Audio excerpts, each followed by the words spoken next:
दोस्तों नमस्कार। तो आज हम डिस्कस कर रहे हैं लिक्विड में गैसेस की सॉल्युबिलिटी कितनी होती है। तो सॉल्युबिलिटी है क्या? तो सॉल्यूट का वह मैक्सिमम अमाउंट जो कि गिवन टेम्परेचर में, एक फिक्स्ड टेम्परेचर में सॉल्वेंट के एक डिफिनिट अमाउंट में जो डिसॉल्व हो जाता है, सॉल्यूट के उस मैक्सिमम अमाउंट को ही सॉल्युबिलिटी कहते हैं। सॉल्युबिलिटी सॉल्यूट के नेचर, सॉल्वेंट के नेचर, टेम्परेचर एंड प्रेशर पर डिपेंड करता है।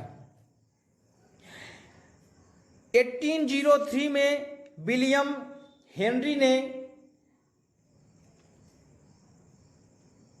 प्रेशर का सॉल्युबिलिटी में क्या इफेक्ट पड़ता है उसको एक्सप्लेन किया। उन्होंने सॉल्वेंट में गैस की सॉल्युबिलिटी और गैस का प्रेशर, इनके बीच में एक रिलेशन दिया जिसे हेनरी लॉ कहते हैं। हेनरी लॉ के अकॉर्डिंग लिक्विड के किसी फिक्स्ड क्वांटिटी में जो गैस डिसॉल्व होता है किसी कांस्टेंट टेम्परेचर में, तो गैस का जो डिसॉल्व मास है वो गैस के प्रेशर के डायरेक्ट प्रोपोर्शनल होता है। मैथमेटिकल फॉर्म में देखें तो इसको हम लिख सकते हैं m प्रोपोर्शनल p, जहां m जो है मास ऑफ गैस है जो कि लिक्विड में डिसॉल्व हो रहा है। p इक्विलिब्रियम कंडीशन में, जबकि गैस और लिक्विड के बीच में इक्विलिब्रियम कंडीशन है, उस कंडीशन में गैस का प्रेशर है। KH हेनरी कांस्टेंट है जो कि गैस के नेचर, सॉल्वेंट के नेचर और टेम्परेचर पर डिपेंड करते हैं। यहां KHP को सॉल्युबिलिटी ऑफ गैस कहते हैं। हेनरी कांस्टेंट KH की जो यूनिट है वो एटमॉस्फेयर इनवर्स या बार इनवर्स होता है। अब हेनरी ने बताया कि यदि गैस के मोल फ्रैक्शन को सॉल्युबिलिटी के द्वारा मेजर किया जाता है, या गैस का जो सॉल्युबिलिटी है अगर वो गैस के मोल फ्रैक्शन के द्वारा मेजर करते हैं, तो इस कंडीशन पे जो लॉ है वो हो जाएगा कि गैस सॉल्यूशन में गैस का जो मोल फ्रैक्शन है वो गैस के पार्शियल प्रेशर के डायरेक्ट प्रोपोर्शनल होता है। पार्शियल प्रेशर मीन्स कि गैस यदि डिफरेंट गैसों का मिक्सचर है तो कोई पर्टिकुलर गैस पूरे गैस में या पूरे ओवरऑल गैस में जितना प्रेशर अप्लाई करता है कोई पर्टिकुलर कंपोनेंट गैस का, उस पर्टिकुलर गैस कंपोनेंट के प्रेशर को पार्शियल प्रेशर कहते हैं। और हेनरी ने बताया कि पार्शियल प्रेशर P जो है वह मोल फ्रैक्शन ऑफ गैस के डायरेक्ट प्रोपोर्शनल होता है। मोल फ्रैक्शन ऑफ गैस के लिए हमारी वीडियो अपलोड हो चुकी है, उसमें आप देख सकते हैं। मोल फ्रैक्शन के लिए उसमें सॉल्यूट के लिए अलग दिया है। सॉल्यूट के लिए होगा small n upon small n plus capital N। Small n number of mole है सॉल्यूट का और capital N number of mole है सॉल्वेंट का। तो ये वीडियो अपलोड है, आप वहां से देख सकते हैं। यहां x जो है गैस का मोल फ्रैक्शन है। अगर हम देखें डिफरेंट गैसेस के लिए अगर टेम्परेचर सेम है तो हेनरी कांस्टेंट KH की वैल्यू भी डिफरेंट होती है।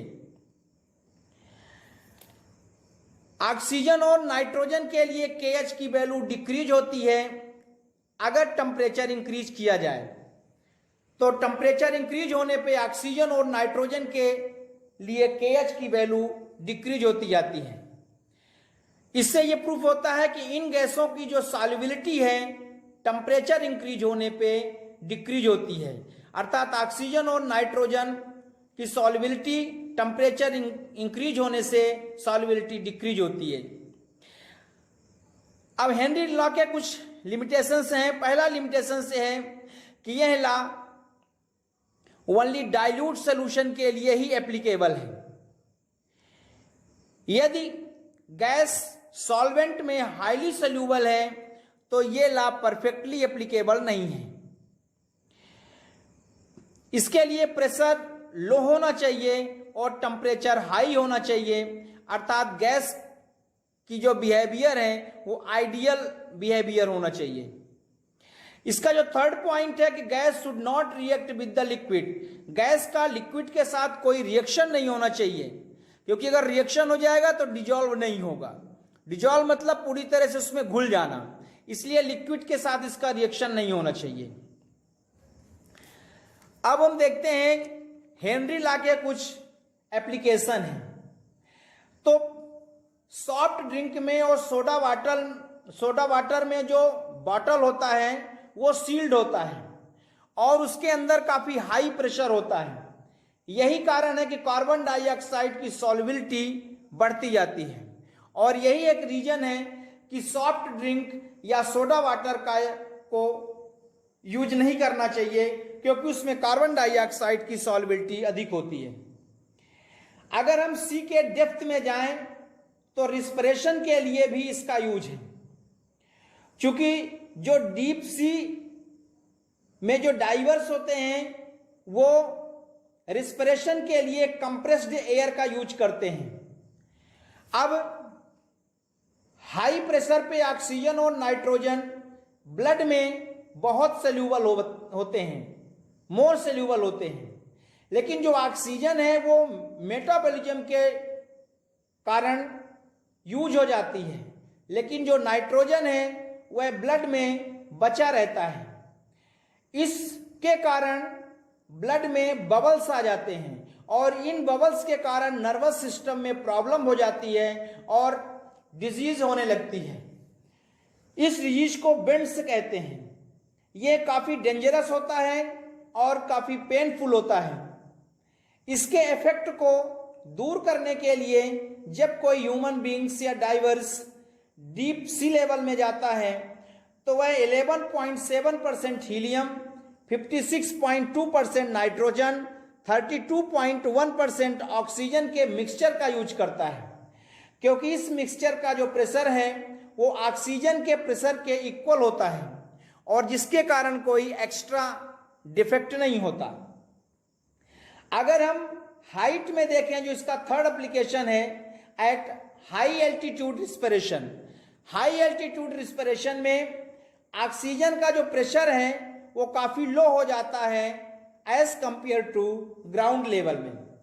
ग्राउंड लेवल में ऑक्सीजन का प्रेशर ज्यादा होता है और हाई एल्टीट्यूड में कम होता है, जिसके कारण ब्लड और टिश्यूज में ऑक्सीजन का कंसंट्रेशन कम हो जाता है और ऑक्सीजन का कंसंट्रेशन कम होने के कारण वीकनेस लगने लगती है और जो थिंकिंग एबिलिटी है वो भी डिक्रीज होने लगती है।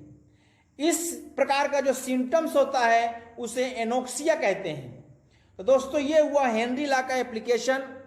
हमारे वीडियोस कंटिन्यू आते रहते हैं। आप हमारे चैनल को सब्सक्राइब करें, लाइक करें, शेयर करें और अगर कोई प्रॉब्लम हो तो कमेंट करें।